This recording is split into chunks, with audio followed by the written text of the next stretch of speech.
Hello. तो मैं new job notifications के बारे में बताने आया हूँ।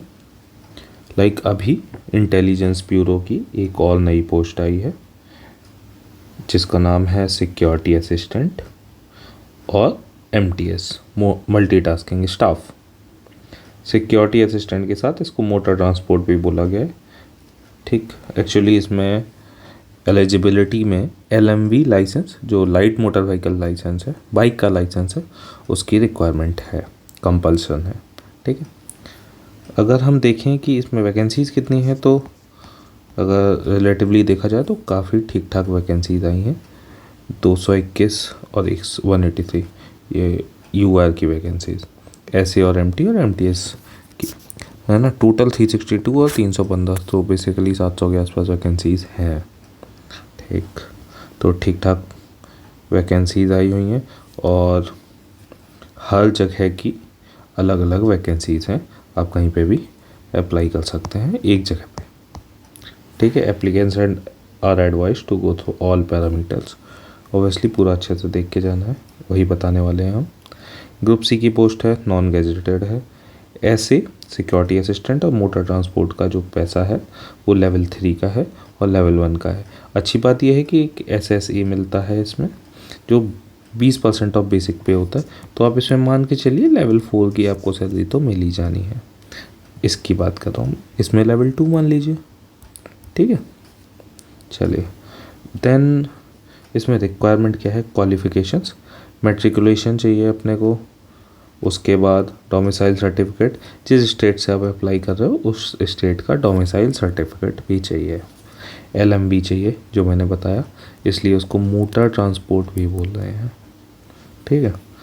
और ये ऐसे की है, क्वालिफ़िकेशन है experience driving motor car for at least 1 year after obtain. मतलब आपका जो LMB है उसको 1 साल हो चुका हो, एटलीस्ट 1 साल प्रॉपर लाइसेंस। इसमें लर्निंग वाला हटा दीजिएगा, ठीक है ना। जो प्रॉपर LMB है वो 1 साल का हो गया हो। ठीक। डिज़ायरेबल क्या है, ये वही है, ड्राइविंग लाइसेंस और मोटरसाइकिल। ठीक है। एज लिमिट की बात कर लेते हैं, 27 साल की एज लिमिट। ठीक, मैक्सिमम इतनी होनी चाहिए। और क्या है, MTS के लिए 25 साल है, इसके लिए 27 साल है। SC ST और OBC को 3 साल का रिलैक्सेशन मिला हुआ है। ठीक है। डिपार्टमेंटल कैंडिडेट 40 साल तक होल्ड कर सकते हैं। ठीक है। और ये central government employees will not applicable to personnel working in PSC और ऑटोनोमस बॉडीज़। ठीक है, इनके लिए भी ये एलिजिबिलिटी है। चलिए, उसके बाद क्या है, ये एज रिलैक्सेशन का है, इतने में सारी जनता निपट जाती है, थोड़ी बहुत रहती है इसमें। ठीक है। चलिए, अपना काम की बात पे आएंगे, जो मेन चीज़ होगी एग्ज़ाम पैटर्न पे। ठीक है। कट ऑफ मार्क्स जो है वो Tier 1 का होगा, वो 35 मार्क्स होगा, मिनिमम इतना चाहिए। OBC का 34, EWS का 35। ठीक है। चलिए, ये देख लीजिएगा, all ex serviceman would be treated in their own category. Okay. चलिए, Tier 1 होगा, Tier 2 होगा, है ना। और क्या सिटी ऑफ एग्जामिनेशन क्या होगा, ये ऑब्वियसली वैसे ही आप फिल करोगे, उसी अकॉर्डिंग आपको सेंटेंस दे दिए जाएंगे, इसमें कुछ भी नया नहीं बताने वाला है। ठीक है। अप्लाई कैसे करना है, ये डेट्स लिखी है, मैं डेट्स लिख देता हूँ। 14 अक्टूबर से स्टार्ट हो गया था ये फॉर्म, 13 नवंबर तक ये फॉर्म चलने वाला है अभी। ठीक, तो 500 रुपये का फ़ीस है, नहीं 50 रुपये का फ़ीस है, नहीं टोटल 500 का ही है, वही मैं बोलूँ। हाँ, तो टोटल 500 हो जाएगा, ये 50 एग्जामिनेशन फ़ी है और रिक्रूटमेंट प्रोसेसिंग फ़ी 450 है। टोटल अपने को 500 को ही देना है। ठीक है। उसके बाद कुछ लोगों को रिलैक्सेशन मिला हुआ है 500 की फ़ीस में भी। ठीक है। Mode of payment online offline दोनों होता है, आप पैसे जमा कर दीजिए। ठीक है। ये कोई ख़ास बात नहीं है, वही है कि सारी चीज़ें सलीके से करो, सिंपल सा फंडा। ठीक, 13 तारीख क्लोजिंग डेट है, इंपॉर्टेंट डेट ही है।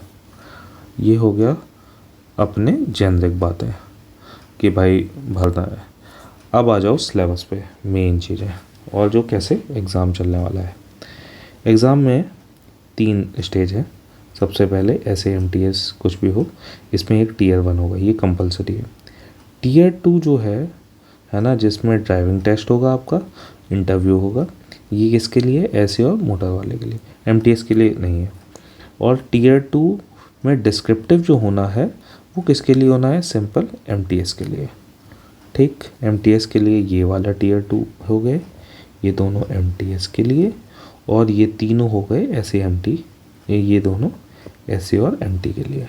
ठीक है, अब बात करेंगे जीके की।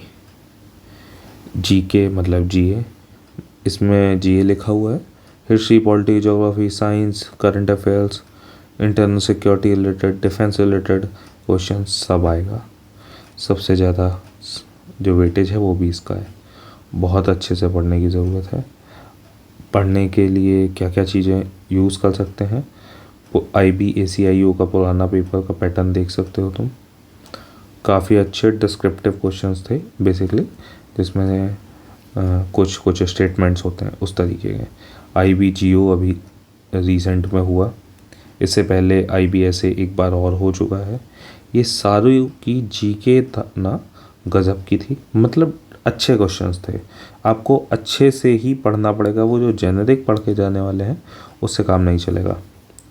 ठीक, अब सिलेबस में यार कोई पर्टिकुलर ना एक टॉपिक पढ़ने का ज़रूरत नहीं है ना।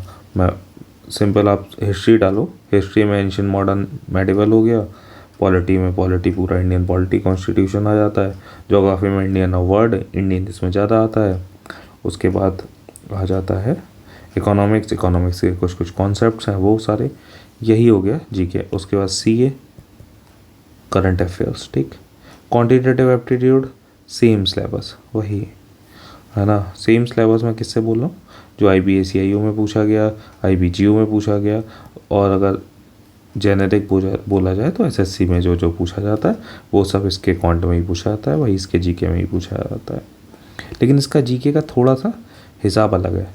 लाइक SSC में अभी तक पूछ रहा था बहुत सारे डांस और ये सब, इसमें अलग तरीके से कल्चर पूछा जाएगा।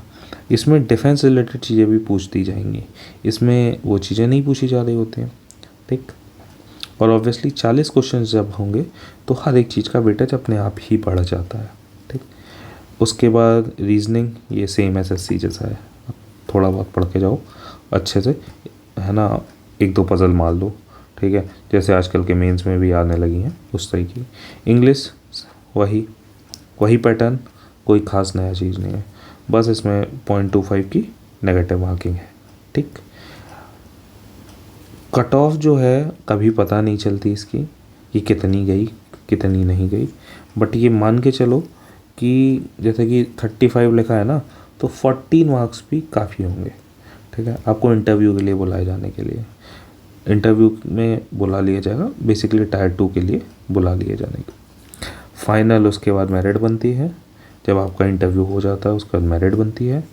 उसमें बहुत सारे लोग आखिरी तक यही सोचते रहते हैं कि मेरे मार्क्स बहुत अच्छे थे फिर भी नहीं हुआ, और किसी के ख़राब थे उसका हो गया। तो इंटरव्यू बहुत मैटर करता है, बहुत ज़्यादा।